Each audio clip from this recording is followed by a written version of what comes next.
स्वागत है आप सबका फिर से मेरे चैनल पर, जिसका नाम है TAG टैली अकाउंट GST। दोस्तों, मेरे इस चैनल पर टेली सॉफ्टवेयर में बेहद आसानी के साथ कार्य करना सिखाया जा रहा है। साथ ही साथ बहुत ही आसान भाषा में आपको GST के संबंध में जानकारी भी दी जा रही है। दोस्तों, सरलता ही मेरे चैनल की विशेषता है। जो भी टॉपिक लेता हूं उस टॉपिक को जितना सरल हो सकता है उतना सरल करके और पूरी तरह से एक्सप्लेन भी करता हूं, जिससे कि सभी तरह के स्टूडेंट को आसानी से समझ में आ सके। तो आप भी टेली सॉफ्टवेयर में कार्य करना सीखना चाहते हैं, GST के संबंध में जानकारी लेना चाहते हैं, तो आप मेरे चैनल पर जाकर इस संबंध में जो वीडियो अपलोड है उनको देखकर जानकारी ले सकते हैं, ज्ञान अर्जन कर सकते हैं। तो चलिए दोस्तों, देखते हैं कि आज हम क्या सीखने जाएंगे, किस टॉपिक पर चर्चा करेंगे। दोस्तों, आज हम बात करेंगे GST में GSTR1 रिटर्न के बारे में। दोस्तों, मैंने यहां पर कुछ क्वेश्चंस तैयार किए हैं और उन क्वेश्चंस के बेस पर ही हम GSTR1 रिटर्न के बारे में सारी जानकारी लेंगे। इसके बाद नेक्स्ट वीडियो में मैं आपको GSTR3V के बारे में भी इसी तरह से जानकारी दूंगा और उस वीडियो की लिंक आपको इस वीडियो के डिस्क्रिप्शन में मिल जाएगी। उस पर क्लिक करके आप GSTR3V के बारे में भी इसी तरह की पूरी जानकारी ले सकते हैं मेरी वीडियो के माध्यम से। तो दोस्तों, बात कर रहे हैं GSTR1 रिटर्न के बारे में। तो इसमें सबसे पहला प्रश्न ये तैयार होता है कि GSTR1 रिटर्न किनको फाइल करनी होती है। दोस्तों, चाहे ट्रेडर्स हो, मैन्युफैक्चरर हो या सर्विस प्रोवाइडर हो, वे यदि GST में रजिस्ट्रेशन कराते हैं तो रजिस्ट्रेशन सभी जो भी GST में रजिस्टर कराते हैं वो नॉर्मल टैक्स पेयर के रूप में ही रजिस्टर्ड होते हैं। लेकिन कुछ लोग, ट्रेडर्स हो चाहे मैन्युफैक्चरर हो या सर्विस प्रोवाइडर हो, यदि वो कंपोजिशन स्कीम को ऑप्ट कर लेते हैं, ठीक है ना, तो उनके लिए अलग रिटर्न होती हैं।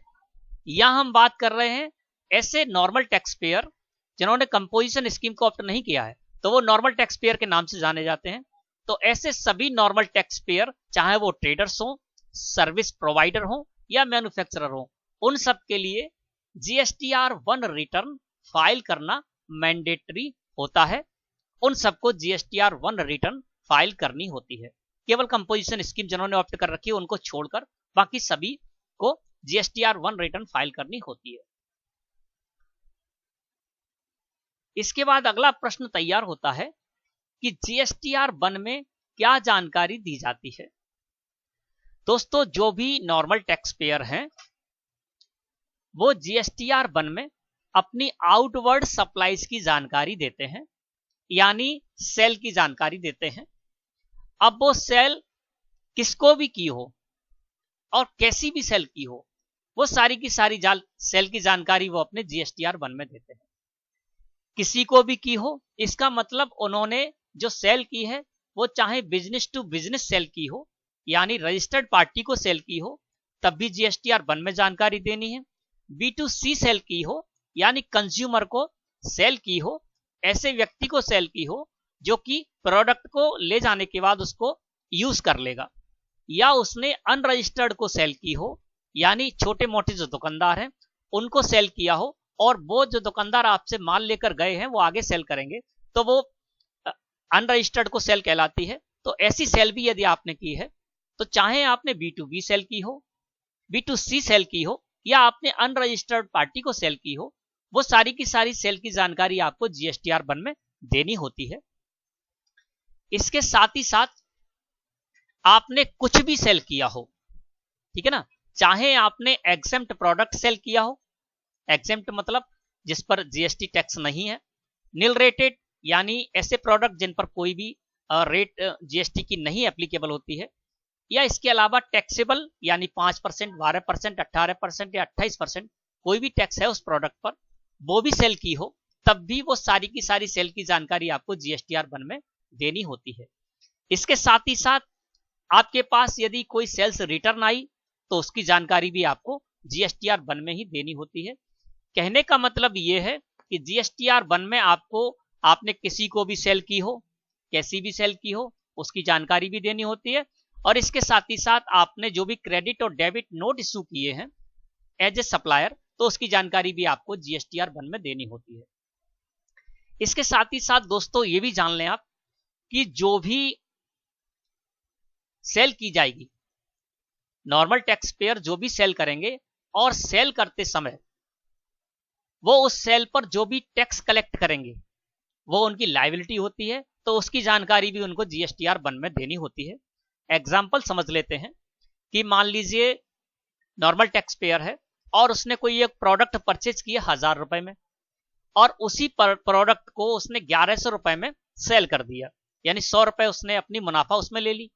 अब 1100 रुपए का जो प्रोडक्ट वो सेल करेगा तो उस प्रोडक्ट पर 5% जीएसटी टैक्स है, तो वो उस 5% टैक्स भी लगाएगा 1100 रुपए के ऊपर, ठीक है ना। और वो जो टैक्स कलेक्ट करेगा वो उसकी लायबिलिटी हो जाएगी गवर्नमेंट को पे करने के लिए, क्योंकि 100 रुपए तो उसने अपनी मुनाफा ले ली। अब 1100 रुपए पर उसने जो जीएसटी लगाया है 5%, ठीक है ना, वो उसने जीएसटी के नाम पर लिया है, तो वो उसको गवर्नमेंट को पे करनी होगी, उसकी लायबिलिटी होगी। तो जीएसटीआर 1 में आपको सारी सेल की जानकारी देनी होती है और उस सेल पर आपने जो भी टैक्स कलेक्ट किया है उसकी जानकारी भी आपको देनी होती है कि आपने कितना सीजीएसटी, एसजीएसटी, यानी आप अपनी स्टेट में सेल करेंगे तो सीजीएसटी और एसजीएसटी टैक्स कलेक्ट करेंगे, और अपनी स्टेट से बाहर आपने सेल की है तो इंटीग्रेटेड टैक्स यानी आईजीएसटी टैक्स कलेक्ट करेंगे, तो उसकी जानकारी भी आपको जीएसटीआर 1 में देनी होती है। तो आपको समझ में आ गया होगा कि जो भी नॉर्मल टैक्स पेयर है उनको जीएसटीआर 1 फाइल करना अनिवार्य होता है और जीएसटीआर 1 में वो क्या क्या जानकारी देंगे, ठीक है ना। इसके बाद अगला प्रश्न तैयार होता है कि जीएसटीआर 1 जो रिटर्न है उसको मंथली बेसिस पर फाइल किया जाता है या क्वार्टरली बेसिस पर फाइल किया जाता है। तो दोस्तों आपको बताते हैं कि जो भी नॉर्मल टैक्स पेयर हैं वो जीएसटीआर 1 को मंथली और क्वार्टरली दोनों ही बेसिस पर फाइल करते हैं। अब इसका मतलब क्या हुआ, तो वो आपको बताते हैं कि जो भी नॉर्मल टैक्स पेयर हैं तो वो क्या करेंगे, मंथली फाइल करेंगे और क्वार्टरली भी फाइल करेंगे। अब मंथली कौन फाइल करेंगे, क्वार्टरली कौन फाइल करेंगे जीएसटीआर 1 रिटर्न, वो आपको बताते हैं।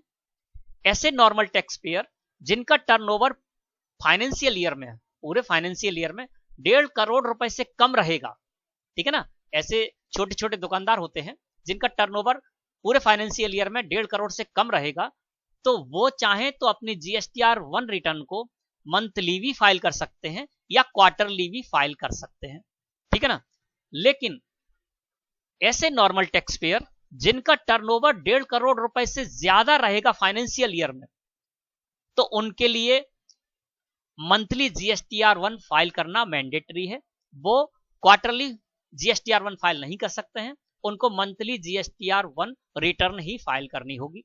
यानी 1.5 करोड़ से नीचे जिनका टर्नओवर है वो जीएसटीआर 1 को मंथली या क्वार्टरली दोनों ही बेसिस पर फाइल कर सकते हैं, लेकिन 1.5 करोड़ से ऊपर जिनका टर्नओवर है पूरे फाइनेंशियल ईयर में उनको जीएसटीआर 1 मंथली ही फाइल करनी होगी। तो आपको समझ में आ गया होगा कि जीएसटीआर 1 मंथली और क्वार्टरली दोनों ही बेसिस पर फाइल की जा सकती हैं, और कौन इसको मंथली फाइल करेंगे और किन के लिए इसको क्वार्टरली फाइल करने का भी ऑप्शन है। इसके बाद अगला प्रश्न तैयार होता है कि यदि किसी मंथ या क्वार्टर में कोई भी सेल नहीं की है, क्या तब भी जीएसटीआर 1 फाइल करना जरूरी है। दोस्तों चाहे वो मंथली फाइलर हो या क्वार्टरली फाइलर हो, और जिस पीरियड की वो रिटर्न फाइल करना है उनको, उस पीरियड में उन्होंने कोई भी सेल नहीं की है, तब भी उनको जीएसटीआर 1 फाइल करना जरूरी है, मैंडेटरी है। मंथली फाइलर है, एग्जाम्पल लेते हैं, मंथली फाइलर है और वो अप्रैल मंथ की जीएसटीआर 1 फाइल करनी है उसको, और अप्रैल मंथ में उसकी कोई भी आउटवर्ड सप्लाईज नहीं है, कोई भी उसकी टैक्स की लायबिलिटी नहीं है, यानी कोई भी सेल उसने नहीं की है, तब भी उसको अपनी जीएसटीआर 1 फाइल करनी होगी, ठीक है ना। और जो क्वार्टरली फाइलर है अप्रैल टू जून क्वार्टर की वो फाइल करने जाएंगे रिटर्न, ठीक है ना, और अप्रैल टू जून क्वार्टर में उन्होंने कोई भी सेल नहीं की है, उनकी कोई भी लायबिलिटी नहीं है, तब भी उनको जीएसटीआर 1 क्वार्टरली फाइल करनी होगी। हाँ, उनको नील रिटर्न फाइल करनी होगी ऐसी दशा में जबकि कोई भी डाटा नहीं है आपकी सेल की जीएसटीआर 1 में, तो आपको क्या करना होगा, नील रिटर्न फाइल करनी होगी जीएसटीआर 1, लेकिन फाइल जरूर करनी होगी, ठीक है ना। अगला क्वेश्चन तैयार होता है कि GSTR1 को फाइल करने की ड्यू डेट यानी लास्ट डेट क्या है। तो दोस्तों लॉ के अनुसार GSTR1 को फाइल करने की जो ड्यू डेट है वो मंथली के लिए और जो क्वार्टरली फाइल करेंगे उनके लिए अलग अलग है। तो ऐसे नॉर्मल टैक्स पेयर जिनको कि GSTR1 मंथली फाइल करनी है तो वो जिस मंथ की GSTR1 फाइल करेंगे, ठीक है ना, उसकी नेक्स्ट ऑफ मंथ की 11 तारीख तक उनको अपनी GSTR1 फाइल कर लेनी है। एग्जाम्पल से समझते हैं। ऐसे नॉर्मल टैक्स पेयर जिनका टर्नओवर 1.5 करोड़ रुपए से ज्यादा रहेगा फाइनेंशियल ईयर में और वो GSTR1 फाइल करना चाहते हैं, अप्रैल मंथ की फाइल करेंगे, तो अप्रैल मंथ की GSTR1 वो मई मंथ की 11 तारीख तक फाइल कर सकते हैं। ये उनके लिए ड्यू डेट रहेगी लॉ के अनुसार। इसके बाद जो क्वार्टरली फाइलर हैं, तो क्वार्टरली फाइलर हैं, मान के चलते हैं अप्रैल मई और जून का जो क्वार्टर है उस क्वार्टर की रिटर्न को जब वो फाइल करेंगे तो इसके लिए वो नेक्स्ट ऑफ मंथ की जो भी लास्ट डेट होगी उसको फाइल कर सकते हैं, उस तक फाइल कर सकते हैं। यानी अप्रैल टू जून क्वार्टर की वो अपनी GSTR1 जुलाई मंथ की लास्ट डेट यानी 31 जुलाई तक फाइल कर सकते हैं। ये उनके लिए ड्यू डेट रहेगी, है ना। और ड्यू डेट तक अपनी GSTR1 फाइल कर लेंगे तो उनको कोई भी प्रॉब्लम आगे आने वाली नहीं है। तो आपको पता चल गया कि लॉ के अनुसार GSTR1 जो मंथली फाइलर हैं उनके लिए क्या ड्यू डेट रहेगी और जो क्वार्टरली फाइलर हैं उनके लिए क्या ड्यू डेट रहेगी, ठीक है ना। अब ये तो लॉ के अनुसार जो भी डेट है वो आपको बताइए। इसके अलावा कभी कभी ऐसा भी होता है किसी वजह से इन डेटों को एक्सटेंड भी किया जा सकता है और कई बार किया भी गया है, जैसे कि GST पोर्टल सही कार्य नहीं कर रहा है या अन्य कोई वजह ऐसी आ जाती है जब गवर्नमेंट को ऐसा लगता है कि ड्यू डेट बढ़ा देनी चाहिए तो वो क्या करते हैं, ड्यू डेट को एक्सटेंड भी कर देते हैं। तो जो एक्सटेंड करेंगे ड्यू डेट को तो उस डेट तक आप अपनी GSTR1 फाइल कर सकते हैं। लेकिन जो ड्यू डेट्स मैंने आपको बताई हैं उस ड्यू डेट से एक्सटेंड की जा सकती है आगे डेट, लेकिन ये नहीं है कि मंथली फाइलर के लिए नेक्स्ट ऑफ मंथ की 11 तारीख है तो उसको 11 से 8 या 7 कर दिया जाए, ऐसा नहीं हो सकता। 11 से आगे 15, 16, 20 ये तो किया जा सकता है। इसी तरह से जो क्वार्टरली फाइलर हैं उनको क्वार्टर के नेक्स्ट ऑफ मंथ की लास्ट डेट तक फाइल करना है तो उससे कम नहीं हो सकता, उससे आगे डेट और बढ़ाई जा सकती है। कहने का मतलब यह है कि जो भी ड्यू डेट है लॉ के अनुसार उन ड्यू डेट तक आप फाइल करेंगे तो आपको कभी भी आगे इस संबंध में कोई भी प्रॉब्लम नहीं आएगी। अगला क्वेश्चन यहां पर तैयार होता है कि यदि ड्यू डेट जो है उस तक GSTR1 फाइल नहीं करते हैं तो क्या होगा, यानी ड्यू डेट निकलने के बाद यदि फाइल करते हैं GSTR1 को तो क्या होगा। दोस्तों अगर आप ड्यू डेट के बाद GSTR1 रिटर्न फाइल करते हैं तो आप पर लेट फीस चार्ज की जा सकती है। लॉ के अनुसार यह संभव है। अगर आप GSTR1 को ड्यू डेट के बाद फाइल करते हैं, यदि आपकी नील रिटर्न है और नील रिटर्न को आप ड्यू डेट के बाद फाइल करते हैं, ठीक है ना, तो पर डे जितना आप लेट हुए हैं तो पर डे 20 रुपए पर डे के हिसाब से आपको लेट फीस देनी होगी, ठीक है ना। 10 रुपए CGST के हेड में और 10 रुपए SGST के हेड में। इसी तरह से किसी डेटा है आपका, किसी डेटा के साथ आप अपनी GSTR1 को लेट फाइल करते हैं तो जितने दिन आप लेट होंगे तो 50 रुपए पर डे के हिसाब से आपको लेट फीस देनी होगी। 25 रुपए CGST के हेड में और 25 रुपए SGST के हेड में। हालांकि अभी तक GSTR1 रिटर्न को लेट भरने पर कभी कोई भी लेट फीस नहीं ली गई है, लेकिन अब गवर्नमेंट ने ये बोल दिया है कि GSTR1 रिटर्न लेट फीस करने पर, लेट फाइल करने पर आपको लेट फीस चार्ज की जाएगी। तो आप ध्यान रखें कि यदि आप लेट फीस से बचना चाहते हैं तो जो ड्यू डेट्स मैंने आपको बताई हैं उन ड्यू डेट्स तक आप फाइल कर दें अपनी GSTR1 रिटर्न, या कभी ड्यू डेट को एक्सटेंड किया जाता है तो उस डेट तक आप रिटर्न को फाइल कर लें तो आपके ऊपर कभी भी लेट फीस चार्ज नहीं की जाएगी। अगला प्रश्न यहां पर तैयार होता है कि GSTR1 में सेल में जो भी सेल करते हैं तो क्या जानकारी जाती है उसमें, यानी जब भी हम GSTR1 में हमारे सेल की जानकारी जाती है और हम जो सेल्स का इनवॉइस देते हैं तो उस इनवॉइस में से क्या क्या डिटेल हमारी GSTR1 में जाती है तो वो आपको बताते हैं। दोस्तों GSTR1 में सारी सेल की जानकारी जाएगी, लेकिन वो डिवाइड होकर जाती है। इसमें B2B सेल की जो जानकारी जाएगी, है ना, B2B इनवॉइसेस जो आपने दिए हैं। B2B इनवॉइसेस का मतलब क्या है कि आप तो रजिस्टर्ड हैं ही GST में, लेकिन सामने वाला भी GST में रजिस्टर्ड है, उसके पास भी GSTIN है, यानी goods and service tax identification number उसके पास है। तो ऐसी जो सेल की जानकारी आप देंगे GSTR1 में तो वो कहलाएगी B2B सेल। तो B2B सेल की जो जानकारी दी जाएगी वो अलग फॉर्मेट में जाएगी। और इसके अलावा जो आप B2C सेल करेंगे, यानी कंज्यूमर को सेल करेंगे जिसके पास GST नहीं होता है, अनरजिस्टर्ड डीलर हैं उनको सेल करेंगे, उनके पास भी GST नहीं होता है, तो उनकी आपने जो सेल की है, उनको जो आपने सेल्स के इनवॉइस दिए हैं उसकी जानकारी अलग फॉर्मेट में जाएगी। तो आपको बताते हैं कि अलग अलग फॉर्मेट में जानकारी किस तरह से जाएगी। सबसे पहले बात करते हैं B2B की। तो इसके लिए दोस्तों हमने यहां पर एक सेल कर रखी है, उस सेल में आपको बताते हैं कि B2B जब आप सेल करेंगे तो आपकी सेल की जानकारी किस तरह से जाएगी। ये हमने सेल की है 1 मई में दीपक किराना स्टोर, ठीक है ना। अब दीपक किराना स्टोर का हमने लेजर बनाया है और ये क्या है, GST में रजिस्टर्ड है, रेगुलर रजिस्टर्ड है और इनका GST भी यहां पर हमने डाल दिया, यानी दीपक किराना स्टोर GST में रजिस्टर्ड है और ये हमने इनके नाम सेल यहां पर किए, इनको इनवॉइस दिया है, ठीक है ना। अब इस इनवॉइस में हमने जो भी जानकारी दी है, अब इसमें से इस इनवॉइस में से क्या क्या जानकारी जाएगी GSTR1 में वो आपको बताते हैं। अल्ट के साथ P प्रेस कर देते हैं और इसका हम प्रिंट प्रीव्यू देखते हैं, यहां से बताते हैं। तो दोस्तों आपकी जो जानकारी जाएगी GSTR1 में वो B2B की जो जानकारी जाएगी वो किस फॉर्मेट में जाएगी वो आपको बता रहे हैं, बिजनेस टू बिजनेस, ठीक है ना।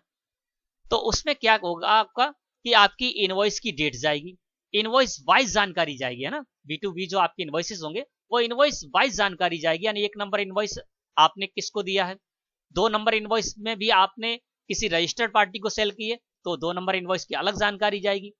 जैसे दीपक किराना स्टोर को आपने 1 नंबर का इनवॉइस दिया है तो उसकी जानकारी इनवॉइस वाइज जाएगी। इन्हीं को आप 5 नंबर का इनवॉइस भी देते हैं 10 मई को, तो इनवॉइस वाइज वो अलग से जानकारी आपको देनी होगी। अब यहां पर B2B इनवॉइस की जो जानकारी जाएगी GSTR1 में वो कैसे जाएगी वो आपको बताते हैं। यहां पर सबसे पहले आपको देनी होगी इनवॉइस डेट। तो देखिए यहां पर 1 मई 2019 से इनवॉइस डेट ये आपको जानकारी देनी होगी। इनवॉइस नंबर, यानी कौन सा इनवॉइस नंबर आपने दिया है दीपक ट्रेडर्स को तो वो इनवॉइस नंबर भी आपको यहां पर देना होगा, ठीक है। इसके बाद जिसको भी आपने सेल की है, रजिस्टर्ड पार्टी को सेल की है, उसका GSTIN यानी goods and service tax identification number आपको देना होगा, जो कि आपको यहां पर शो हो रहा है, ठीक है ना।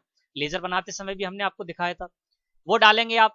उसके बाद जैसे ही आप GSTIN डालेंगे तो दीपक किराना स्टोर वहां पर अपने आप आ जाएगा और प्लेस ऑफ सप्लाई भी आ जाएगी मध्य प्रदेश, ठीक है ना, क्योंकि ये मध्य प्रदेश के दीपक किराना स्टोर और हमने इनको सेल की है।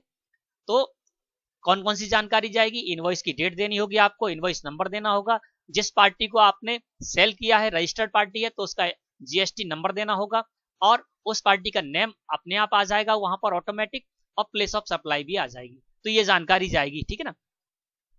इसके बाद जो आपने प्रोडक्ट सेल किए हैं इनको, ठीक है ना। अब देखिए मैंने यहां पर क्या किया है, A stock item, B stock item, C D E F ये स्टॉक आइटम मैंने बना दिए। यहाँ पर आपके जो भी प्रोडक्ट होंगे आप उसके नेम डालेंगे। जैसे मान लीजिए यहाँ पर शुगर हो सकता है, राइस हो सकता है, जो भी प्रोडक्ट होंगे वो प्रोडक्ट आप यहाँ पर डालेंगे, ठीक है ना। और इन पर रेट यहाँ पर आ गई, ठीक है ना। A और B और C, A B C 3 product हैं, इन पर 5% GST टैक्स है। D और E पर 12% है और F जो स्टॉक आइटम है उस पर 18% है।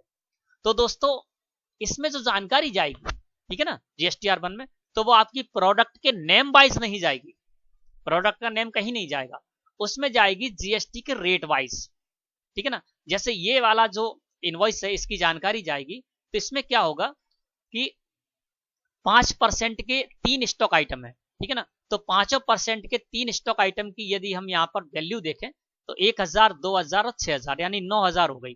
तो क्या हो जाएगा, वहां पर 5% वाला जो कॉलम होगा उसमें 5% वाले कॉलम में टैक्सेबल वैल्यू में डाल देंगे 9000 रुपए और फिर इस पर चूंकि ये क्या है हमारी स्टेट में हमने सेल की है तो 2.5% CGST और 2.5% SGST वहां पर कैलकुलेट हो जाएगा 9,000 पर। इसके बाद 12% का कॉलम होगा, तो वहां पर क्या करेंगे, 12% का जो कॉलम होगा उसमें डाल देंगे 10,000 और 18 यानी 28,000 रुपए, दो प्रोडक्ट हैं तो 28,000 वहां पर डाल देंगे, तो उस पर 6% CGST और 6% SGST कैलकुलेट हो जाएगा। इसी तरह से एफ स्टॉक आइटम है, इस पर 18% GST टैक्स है, ठीक है ना, और इसकी वैल्यू है 4,000 रुपए, तो 18% के कॉलम में डाल देंगे 4,000 रुपए टैक्सेबल वैल्यू में, और इस पर 9% CGST और 9% SGST कैलकुलेट हो जाएगा, ठीक है ना। तो क्या होगा, आइटम वाइज वहां पर जानकारी नहीं जाती है, प्रोडक्ट पर जो GST टैक्स है उस टैक्स के रेट वाइज और इनवॉइस में जितनी भी है टोटल टैक्सेबल वैल्यू मिलाकर वहां पर जाएगी। जैसे कि नीचे देखेंगे तो यहां पर एनालिसिस में आपको शो होगा, इस तरह से जानकारी वहां पर जाएगी कि देखिए 2.5% CGST, 2.5% SGST, यानी 5% में टैक्सेबल वैल्यू होगी 9,000 रुपए, है ना, 6% CGST, 6% SGST, यानी 12% की टैक्सेबल वैल्यू होगी 28,000 रुपए, और 9% CGST SGST यहां पर है, तो 4,000 रुपए हो गया 18% वाली टैक्सेबल वैल्यू, ठीक है ना। तो इस तरह से ये जानकारी जाती है, प्रोडक्ट वाइज नहीं जाएगी, टैक्स वाइज जाती है। अब इसमें आप ये समझ लें कि टैक्सेबल वैल्यू कौन सी होती है, और देखिए ये जो आपको वैल्यू शो रही है ये टैक्सेबल वैल्यू है, ठीक है ना, 41,000 रुपए टैक्सेबल वैल्यू है, यानी ऐसा भी आप समझ सकते हैं जिस वैल्यू पर टैक्स लगाया जाएगा या लगाया गया है वो टैक्सेबल वैल्यू है। तो यहाँ 41,000 रुपए ये इस इनवॉइस में होगी टैक्सेबल वैल्यू, और अलग अलग देखेंगे तो अलग अलग यहाँ पर 1,000, 2,000, 6,000, 10,000, 18,000, 4,000, ये हर प्रोडक्ट की अलग अलग टैक्सेबल वैल्यू भी शो रही है, और इस इनवॉइस की टोटल टैक्सेबल वैल्यू हो गई 41,400 रुपए, ठीक है ना। अब 41,400 रुपए तो इसकी टोटल टैक्सेबल वैल्यू हो गई जो कि यहाँ पर शो हो रही है। अब इसमें अलग अलग देखेंगे तो 5% की टैक्सेबल वैल्यू होगी 9,000 रुपए, 12% की टैक्सेबल वैल्यू हो गई 28,000 रुपए, और 18% की टैक्सेबल वैल्यू हो गई 4,000 रुपए, तो ये टोटल टैक्सेबल वैल्यू होगी। इसके बाद इनवॉइस वैल्यू भी जाती है इसमें, इसकी इनवॉइस वैल्यू यानी टैक्स लगने के बाद टोटल जो वैल्यू होगी इनवॉइस की उसको इनवॉइस वैल्यू बोलते हैं, जो कि हो गई 45,530 रुपए, ठीक है ना। 41,000 रुपए टैक्सेबल वैल्यू थी इस इनवॉइस की, जिस पर 2,265 रुपए CGST और 2,265 रुपए SGST लगे, और इसकी इनवॉइस वैल्यू हो गई 45,530 रुपए। तो ये सारी जानकारी B2B इनवॉइस जो होंगे GSTR1 में, जो भी आपने B2B सेल की है उसकी जानकारी दोस्तों इस तरह से जाएगी। अब बात करते हैं B2C सेल की जानकारी किस तरह से जाएगी। तो इसके लिए हम चलते हैं, आपको बताते हैं, हमने कुछ B2B सेल भी की है, ठीक है ना। अब देखिए यहां पर जो B2B सेल थी तो देखिए B2B इनवॉइसेस में आ गई। इसके बाद B2C सेल जो जाएगी वो अलग फॉर्मेट में जाएगी, ठीक है ना। B2C सेल में क्या होगा वो आपको बताते हैं। जैसे हमने यहाँ पर 3 B2C सेल की, ठीक है ना, यहाँ पर वो सेल आएंगी जो आप कंज्यूमर को करेंगे या अनरजिस्टर्ड पर्सन को करेंगे, अनरजिस्टर्ड डीलर को करेंगे। तो ऐसी हमने यहाँ पर 3 एंट्री की है, इसको सिलेक्ट करके एंटर प्रेस करेंगे तो अब यहाँ पर जो B2C सेल की जो जानकारी जाएगी ना दोस्तों, वो इनवॉइस वाइज नहीं जाएगी, पार्टी वाइज भी नहीं जाएगी, ना तो इनवॉइस नंबर होंगे उसमें, ना पार्टी के नंबर होंगे, और ना ही उसमें डेट होगी, ठीक है ना। वो जानकारी जाएगी किस तरह से वो आपको बताते हैं। जैसे कि मान लीजिए मई पीरियड है ना, और मई पीरियड की मंथली हम मान के चलते हैं, GSTR1 मंथली फाइल करते हैं अरियन ट्रेडर्स, तो 1 मई से 31 मई ये पीरियड हो गया। अब 1 मई से लेकर 31 मई के पीरियड में यदि हमने 100 सेल की होती तो हम 100 सेल्स इनवॉइस हमने काटे होते। उन 100 सेल्स इनवॉइस में से 20 इनवॉइस तो हमने दिए किसको, B2B यानी बिजनेस टू बिजनेस सेल की। तो 20 जो इनवॉइस की हम जानकारी देंगे वो हम इनवॉइस वाइज देंगे, ठीक है ना, जैसे मैंने अभी आपको बताया था दीपक ट्रेडर्स के केस में। तो उस तरह से हमने 20 इनवॉइस की जानकारी दे दी जो कि हमारे B2B इनवॉइस के चली जाएगी उसमें जानकारी। अब 80 इनवॉइस ऐसे थे जो कि हमने B2C सेल की, या तो हमने कंज्यूमर को दिए या अनरजिस्टर्ड को दिए। तो वो 80 जो इनवॉइस की हम जानकारी देंगे GSTR1 में, वो हम इनवॉइस वाइज नहीं देंगे, उसमें नंबर नहीं डालेंगे कौन से इनवॉइस नंबर से हमने की, वो हम जानकारी इनवॉइस नंबर वाइज नहीं देंगे, पार्टी वाइज भी हमको नहीं देनी है। सिर्फ हमको क्या देना है उसमें, पूरे के पूरे 80 इनवॉइस में हमको स्टेट वाइज जानकारी देनी है, ठीक है ना। यानी जो आपने B2C के 80 इनवॉइसेस जो आपने दिए हैं वो आपने किस स्टेट में दिए हैं, तो स्वाभाविक है ज्यादातर ये आपकी लोकल स्टेट में ही रहते हैं, क्योंकि कंज्यूमर है, उपभोक्ता है, वो आपकी सिटी का ही होता है ज्यादातर, है ना। लेकिन आप यदि अपनी स्टेट से बाहर भी सेल करेंगे तो यहाँ पर मान के चलते यदि हमने उत्तर प्रदेश में के भी किसी कंज्यूमर या अनरजिस्टर्ड को सेल की होती तो यहाँ पर उत्तर प्रदेश आ जाता, पर्टिकुलर में मध्य प्रदेश के साथ साथ उत्तर प्रदेश भी आ जाता, और यहाँ पर 5%, 12%, 18% जो भी हमने उसको दिया होता, जितने भी इनवॉइस किए होते वो सारे इनवॉइस की एक साथ यहाँ पर कंसोलिडेट जानकारी आ जाती। अब यहाँ पर और यहाँ पर क्या होता, इंटीग्रेटेड टैक्स कॉलम में यहाँ पर अमाउंट शो होता, क्योंकि अपनी स्टेट से बाहर जब भी आप सेल करेंगे तो उस पर जो टैक्स कैलकुलेट करेंगे, कलेक्ट करेंगे, वो आईजीएसटी टैक्स कैलकुलेट करेंगे, कलेक्ट करेंगे, तो आईजीएसटी के कॉलम में आ जाता। क्योंकि यहाँ पर क्या है, मध्य प्रदेश में ही हमने ये सारी 80 इनवॉइसेस दिए हैं, 80 इनवॉइस मान के चल रहे हैं, तो 80 के 80 इनवॉइस हमने मध्य प्रदेश में ही दिए, तो यहाँ पर स्टेट आ जाएगी। स्टेट आने के बाद यहाँ पर सारे के सारे 80 इनवॉइस में जो भी आपने 5% के प्रोडक्ट सेल किए हैं तो 5% की जो भी टैक्सेबल वैल्यू है वो कंसोलिडेट यहां पर आ जाएगी, ठीक है ना। 12% की आपने पूरे 80 इनवॉइस में 12% की जो भी प्रोडक्ट सेल की है उसकी टोटल टैक्सेबल वैल्यू पूरे 80 इनवॉइस की एक साथ यहां पर आ जाएगी। और 18% के पूरे 80 इनवॉइस में आपने 18% जिन प्रोडक्ट पर था वो सेल किए हैं तो उन सब का एक साथ कंसोलिडेट फिगर यहां पर आ जाएगी टैक्सेबल वैल्यू की, ठीक है ना। अब जैसे यहां पर देख रहे हैं तो 5% की 5600 रुपए टैक्सेबल वैल्यू आ रही है, 12% की 3700 रुपए टैक्सेबल वैल्यू आ रही है, और 18% की 14800 रुपए टैक्सेबल वैल्यू आ रही है। दोस्तों ये हम क्या कर रहे हैं, सॉफ्टवेयर में कार्य कर रहे हैं। जब आप सॉफ्टवेयर में कार्य करेंगे तो अपने आप ये सारी चीजें यहां पर आ जाएंगी। आपके जिस भी इनवॉइस में 5% का होगा वो 5% के यहां पर आ जाएगा। जिस इनवॉइस में आपने 5 बार 18 तीनों ही किसी इनवॉइस में किए तो 5% वाला 5% में आ जाएगा, 12 वाला 12 में आ जाएगा, और 18 वाला 18 में आ जाएगा। मैनुअली करेंगे तो ये आपको खुद से करना होगा। अब जैसे देखिए यहाँ पर 5% वाले में 5600 रुपए यहाँ पर टैक्सेबल वैल्यू आ रही है, इसको सेलेक्ट करके एंटर प्रेस करते हैं। अब देखिए यहाँ पर आ गया जीएसटी रेट 5%, इसमें 2 नंबर वाउचर नंबर, 3 नंबर और 4 नंबर, यानी 2, 3 और 4 नंबर के ऐसे इनवॉइस थे जिनमें कि हमने 5% वाले स्टॉक आइटम सेल किए हैं, ठीक है ना। अब देखिए 2 नंबर को सिलेक्ट करके एंटर प्रेस करते हैं तो इसमें 600 रुपए यहाँ पर आ रहे हैं। ए और सी स्टॉक आइटम 5% वाले हैं, इनकी टैक्सेबल वैल्यू होगी 400 और 200 यानी 600।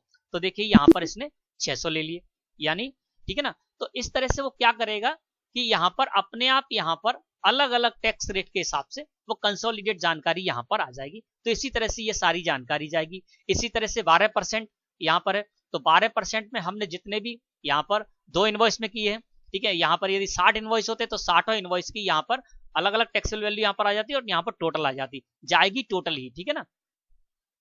तो इस तरह से B2C की जानकारी जाएगी, ठीक है ना दोस्तों। अब हम क्या करते हैं, तो ये आपको समझ में आ गया हो कि GSTR1 में सेल की जानकारी है वो किस तरह से जाएगी, यानी B2B इनवॉइसेस की जो आप जानकारी देंगे तो इनवॉइसेस वाइज आपको जानकारी देनी होगी, डेट वाइज जानकारी देनी होगी, पार्टी वाइज जानकारी देनी होगी, और जीएसटी रेट वाइज आपको टैक्सेबल वैल्यू डालनी होगी, और टैक्सेबल वैल्यू के साथ साथ आपको टैक्स भी बताना होगा। ये सारी जानकारी आपको GSTR1 में देनी होगी। और B2C की जो आप सेल करेंगे तो वो कंसोलिडेट सारे जो इनवॉइस है उनकी एक साथ आपको स्टेट वाइज और रेट वाइज जानकारी देनी है, और उस पर आपने जितना भी टैक्स कैलकुलेट किया है, कलेक्ट किया है, वो आपको जानकारी वहां पर दे देनी है। तो इस तरह से दोस्तों क्या करेंगे कि GSTR1 के बारे में मैंने आपको जानकारी दी कि GSTR1 के बारे में जो भी बेसिक जानकारी थी वो मैंने आज आपको दे दी है। GSTR1 में हम क्या करते हैं, केवल जानकारी देंगे। अभी हमको टैक्स पे नहीं करना है, टैक्स पे हमको करना होता है GSTR3B में। अगली वीडियो में मैं आपको बताऊंगा कि किस तरह से GSTR3B में सारी की सारी जो भी जानकारी है वो आपको वीडियो में दी जाएगी। और इस वीडियो के नीचे डिस्क्रिप्शन में भी आपको GSTR3 वाली वीडियो की लिंक आपको मिल जाएगी, उस पर क्लिक करके आप उस वीडियो को देखकर GSTR3B के बारे में भी जानकारी ले सकते हैं। वीडियो अच्छी लगी हो तो लाइक करें। धन्यवाद।